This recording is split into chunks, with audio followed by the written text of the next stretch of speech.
শিয়াল যাচ্ছে শ্বশুর বাড়ি জামাই ষষ্ঠী করতে। শিয়াল মনের আনন্দতে গান করতে করতে চলে যাচ্ছে। ঢিংচাক ঢিংচাক শ্বশুর বাড়ি যাবো রে, শ্বশুর বাড়ি যাব, আমি ভালো মন্দ খাবো রে, আমার শাশুড়ি রেঁধে রেখেছে ইলিশ মাছের ঝোল। শ্বশুর বাড়ি যেতে যেতে শিয়ালের সঙ্গে দেখা হয়ে যায় শাকচুনি। কিরে শিয়াল, জামাই ষষ্ঠী খেতে যাচ্ছিস? আয় এবারে আমি তোকে খাবো। ধুপ শাকচুনি মাসি, আমি এখন রোগা হয়ে আছি, যাই শ্বশুর বাড়ি ভালো মন্দ খেয়ে আসবো, তারপরে আমায় খেয়েও। ঠিক আছে রে বেটা শিয়াল, যা তাহলে শ্বশুর বাড়ি নাদুস নুদুস হয়ে আয়, তাহলে তোকে খাবো।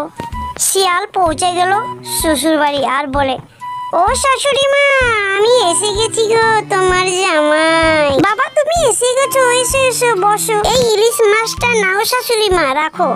টুনি নিজের জামাইকে ভালো মন্দ খাবার খাওয়ালো। খাবার খেয়ে শিয়াল জামাই খুবই আনন্দ হলো। ঠিক আছে শাশুড়ি মা, তাহলে আমি যাই।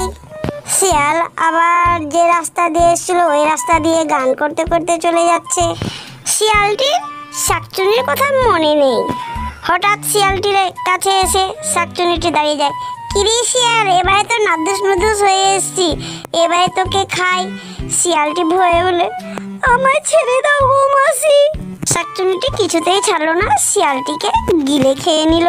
শাকচুনিটি বন্ধুদের বলে, যদি তোমরা সবাই মিলে লাইক করো, শেয়ার করো আর সাবস্ক্রাইব করো, তাহলে আমি শিয়ালটিকে ঘুরিয়ে দিতে পারি।